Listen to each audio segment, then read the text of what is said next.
தனவரவும் அதிகரிக்கக்கூடிய காலமாக இந்த காலம் இருக்கும். ஏன்னா ராசிநாதன் 5ஆம் இடத்திலிருந்து 6ஆம் இடத்துக்கு செல்லக்கூடிய காலம்.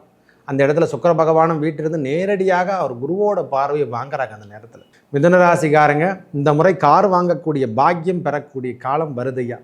வண்டி வாகனத்தில் இனிமேல் பெரிய மாற்றத்தையும் பெரிய பெரிய முன்னேற்றத்தையும் நீங்கள் பார்க்க தான் போகிறீங்க. பழைய வாகனங்களால் ஏற்பட்டு வந்த தொந்தரவுகள் விலகும். இதுலேருந்து உங்களுக்கான பெரிய பெரிய முன்னேற்றம் தர கொடுங்க. விடுங்க. திருவாதிரை நட்சத்திரக்காரங்களாகட்டும், புனர்பூச நட்சத்திரக்காரர்கள் சற்று கவனத்தை எடுத்துக்கொள்ளுங்க. இது வரைக்கும் வேலை வாய்ப்பு இல்லாமல் இருந்தால் இந்த மாதத்துலேருந்து அவங்க வேலை வாய்ப்பு செல்வது பெரிய முன்னேற்றத்தை கொடுக்க போகுது. இனிமேல் திருவாதிரை நட்சத்திரக்காரங்களும் பெரிய லெவலில் வருவதும் பெரிய முன்னேற்றத்தை தருவது இந்த மாதத்துலேருந்து அவங்களுக்கு தொடங்கிவிடும். நல்ல மாற்றம் முன்னேற்றம் இந்த மாதம் முழுவதும் காணப்படும். வரவுக்கேற்ற செலவுகள் கண்டிப்பாக இருக்கும்.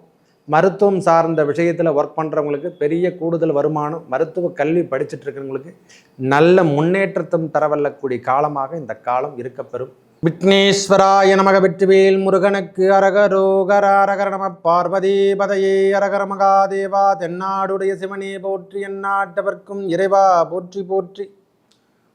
உங்கள் அபிமான அனந்தலை வாழ் ஜோதிடர் வேலாயுதத்தின் நன்றி கலந்த வணக்கத்தை தெரிவித்துக் கொண்டு இந்த பதிவினை காண இருப்பது என்னன்னா, ஐப்பசி மாத பலாபலன் மேஷம் முதல் மீனம் வரைக்கும்.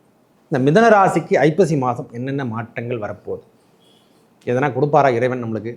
நவ கிரகங்கள் வேறல்ல, இறைவன் வேறல்ல, இரண்டு பேருமே ஒன்று தான். இந்த மாதம் சூரியன் நீச்சகதி பெறக்கூடிய மாதம். அதாவது ஐப்பசி 1லேருந்து 29ஆம் தேதி வரைக்கும் துலாமில் நீச்சகதி பெறுவார். நம்ம ராசிநாதன் அவரோட இருப்பார். தொந்தரவான காலங்கள் விலகுகின்ற காலமாகவும் இந்த காலம் இருக்கப்பெறும். ஒரு 8ஆம் தேதிக்கு அப்புறம் உங்களுக்கான புதிய புதிய மாற்றங்கள் தரவல்லக்கூடிய காலம். வெளியூர் தொடர்புகள் அதிகமாக இனிமேல் கிடைக்கப்பதையா. வேலை சார்ந்த விஷயத்தில் கொஞ்சம் டஃப்பாக தான் இருக்கும். அதாவது எப்படி சொல்கிறதுன்னா, கடின உழைப்பை நாம் பெறக்கூடிய காலம். ரொம்ப அலைச்சல் கொஞ்சம் அதிகமாக இருக்கும். தனவரவும் அதிகரிக்கக்கூடிய காலமாக இந்த காலம் இருக்கும். ஏன்னா ராசிநாதன் 5ஆம் இடத்திலிருந்து 6ஆம் இடத்துக்கு செல்லக்கூடிய காலம். அந்த இடத்துல சுக்கிர பகவானும் வீட்டிலிருந்து நேரடியாக அவர் குருவோட பார்வையை வாங்குறாங்க. அந்த நேரத்தில் சனி பகவானுடைய பார்வையும் அந்த நேரத்தில் பெறுது. பாக்கிய பார்வை பெறுவதாலையும் அந்த பாக்கியங்கள் அனைத்தும் உங்களுக்கு கிடைக்க போதையா. ஏன்னா அவருடைய 10ஆம் பார்வை இருக்குது. இந்த மாதம் முழுவதும் தொட்டதெல்லாம் துலங்கக்கூடிய மாதமாக இருக்க போகுது. கல்வி சார்ந்த விஷயத்தில் இருந்து வந்த தொய்வான நிலைமையெல்லாம் இந்த மாதம், ஏன்னா 2ஆம் இடம் என்று சொன்னால் கல்வி, ஆரம்ப நிலை கல்வி, உடல் உபாதைகள் என்று சொல்லதுன்னு. ஏன்னா இந்த நேரத்தில் செவ்வாய் பகவான் நம்ம உடலில் தொந்தரவு கொடுத்துருந்தார் பாருங்க ஐயா. வயது மூப்பில் இருக்கிறவங்களுக்கு இது பெரிய பிரச்சனை கொடுத்துருக்கும். பிபியோ சுகரோ நம்மளுக்கு. ஏன்னா செவ்வாய் பகவான் ராசியிலே இருந்தார். அவர் இடம் இடத்துக்கு 6ஆம் தேதிக்கு அப்புறம் இடம்பெயர்ந்து 2ஆம் இடம் என்று சொல்லக்கூடிய நீச்சகதி பெறப்படுவார். கடகத்தில் இறங்கி சற்று உடல் உபாதை, கணவன் மனைவிக்குள் சின்ன சின்ன வாக்குவாதங்கள் ஏற்படும். சற்று கவனத்தோடு இருந்துக்கணும். தனவரவும் அதிகரிக்கக்கூடிய காலமாக இந்த காலம் இருக்கப்பெறும்.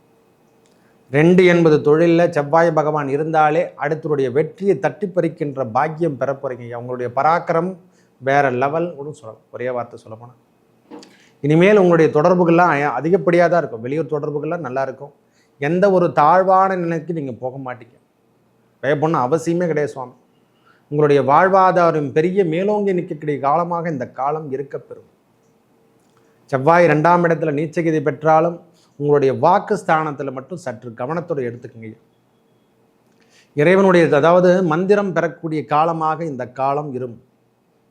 இறைவனுடைய நாமத்தை சொல்லக்கூடிய காலமாக இந்த காலம் இருக்கப்பெறும். 8ஆம் தேதிக்கு அப்புறம் இறைவனுடைய நாமமோ இல்லை தெய்வீக வழிபாடோ நாம் மேற்கொள்றாமல் இருக்கும். மந்திர உபதேசங்கள் அனைத்துமே செவ்வாய்க்குரியது. என்ன சொல்லலாம், வாக்குஸ்தானத்தில் செவ்வாய் பகவான் இருந்தாலே அவனுடைய வேத மந்திரத்தை சொல்லக்கூடிய பாக்கியம் பெறுவார்களாம். இருப்பார் அவர் கொஞ்ச நாள். இந்த மாதம்ல அடுத்த மாதம் இன்னும் 2-3 மாதங்கள் இருக்குது. அவர் செவ்வாய் பகவான் அங்கே நீச்சகதி பெற்று வக்ர நிவர்த்தி அடையக்கூடிய காலமே 3 மாத காலங்களாகும். நம்மளுக்கு 2ஆம் மாதம் வரைக்கும் இருக்கும். 2025 வரைக்கும் இருக்கும். மற்ற கிரகங்களுடைய நிலைமையும் பார்க்கும்போது 4ஆம் இடத்தில் இருக்கக்கூடிய கேது பகவான் நம்மளுடைய தொந்தரவுகள் அனைத்தும், தாயாரால் வந்த பிரச்சனைகள், அவங்க உடல்நிலையில் ஏற்பட்டு வந்த பிரச்சனைகள்லாம் சற்று இப்பொழுது நிதானமாக இருக்குது. ஏன்னா குரு பகவானுடைய வக்ர பார்வையால் அவையெல்லாம் நிவர்த்தி அடைந்து கொண்டு 4ஆம் இடத்து தாயார் உடல்நிலை, இந்த வண்டி வாகன போக்குவரத்துக்கெல்லாம் இனிமேல் தொந்தரவுகள் வராது. கார் வாங்குகின்ற யோகம் பெற போகிறீங்க. மிதுனராசிக்காரங்க இந்த முறை கார் வாங்கக்கூடிய பாக்கியம் பெறக்கூடிய காலம் வருதையா. வண்டி வாகனத்தில் இனிமேல் பெரிய மாற்றத்தையும் பெரிய பெரிய முன்னேற்றத்தையும் நீங்கள் பார்க்க தான் போகிறீங்க. பழைய வாகனங்களால் ஏற்பட்டு வந்த தொந்தரவுகள் விலகும். ஐயா, முக்கியமான விஷயம் இந்த நேரத்தில் நம்மளுக்கு செயல்பட தரப்போகுது. ஏன்னா அந்த வண்டி வாகன போக்குவரத்து ஆகட்டும், இளைய சகோதரன் சகோதரி என்று சொல்லக்கூடிய 3ஆம் இடம் என்று சொல்லக்கூடிய சூரிய பகவான் அவரும் நீச்சகதி பெறுகிறாரு. இந்த நேரத்தில் கம்யூனிகேஷன், தைரியம், வீரியம், மிதுனத்துக்கு மட்டும் பாருங்க, மிதுனத்துக்கு 3ஆம் அதிபதி சூரிய பகவான், தைரியத்துக்கும் வீரியத்துக்கும் அதிபதி அவர் தான். ஒரு ஆண்மகன் என்று சொன்னால் அது மிதுனத்துக்கு குறிக்கும். அவர் நீச்சகதி பெறக்கூடிய காலத்திலையும் கேந்திரம் பெற்று கிரகங்கள் நீச்சகதி பெறுவதாலையும் நல்ல லாபத்தை நீங்கள் வெளியூர்லையோ வெளிநாடோ நீங்கள் செல்றதுக்கான பாக்கியம் பெற போகிறீங்க. தொடர் விடாமுயற்சி என்று சொல்கிற மாதிரி வெளியூர் தொடர்புகள் கொடுத்து கொண்டே இருக்கு உங்களுக்கு. இந்த மாதம் 18 தேதிக்கு அப்புறம் வெளியூர் பயணங்கள் அதிகரிக்கும். எனக்கு தெரிஞ்ச வரைக்கும் 23 தேதிக்கு அப்புறம் நல்ல தனவரவு நீங்கள் எதிர்பார்க்கலாம். நீங்கள் தொட்டதெல்லாம் தொடங்கக்கூடிய மாதமாக இந்த ஐப்பசி மாதம் இருக்கும். இறை பற்றோடு நீங்கள் இருக்க போகிறீங்க. இறைவன் நாமத்தை சொல்லிக்கொண்டு இந்த நாமம் ஃபுல்லாகவே, இந்த மாதம் ஃபுல்லாகவே இறைவனுடைய நாமத்தை சொல்லிக்கொண்டு அந்த முருகனுடைய நாமத்தை எடுத்துக்கங்க.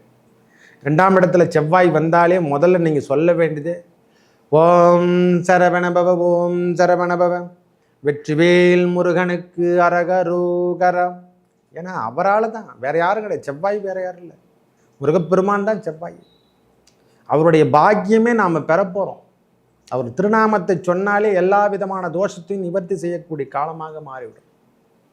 இந்த காலம் இனிதென்று கூட சொல்லலாம். ஒரே வார்த்தை சொல்லப்போனால் இறைவனுடைய நாமத்தை சொல்வதும் அவருடைய பேரை சொல்வதுமே பெரிய சிறப்பு. இதை விட வேற என்ன வேணும் பாக்கியம்? அதுவும் இல்லாமல் ராசிநாதன் ஒரு 23 தேதி, நம்மளுக்கு 16 தேதிக்குள்ளே அவர் இடம்பெயர்ந்து புதனோட நேரடி பார்வையாக அவர் 6ஆம் இடத்துக்கு சென்று சுக்கிரனோடவே இருப்பார். குருவோட பார்வை வாங்குவதும் சாலச் சிறந்தது. அதை தான் சொன்னேன், தொழில் வெளியூர் வாழ்த்து சொல்லக்கூடிய அமைப்பை பெற போகிறீங்க. தொழில் ஸ்தானம் வலுவாக இருக்குதுங்க, விடுங்க. ஒரே வார்த்தை சொல்லப்போனால் இது வரைக்கும் தொழிலில் இருந்து வந்த பிரச்சனைகள் விலகக்கூடிய காலம். வேலை வாய்ப்பு இருந்தவர்களும் இந்த மாதம் வேலை கிடைக்குங்க.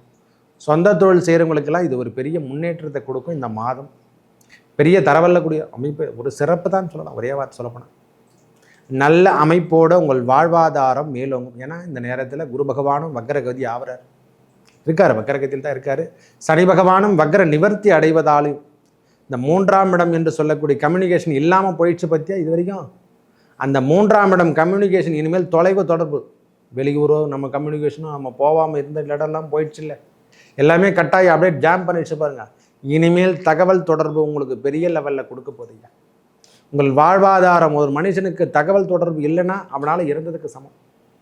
அந்த தகவல் தொடர்பு இனிமேல் நம்மளுக்கு லிங்க் கிடைக்க போகுது. இனிமேல் தொடர்ச்சியாக உனக்கு லிங்க் தாங்க, விடுங்க.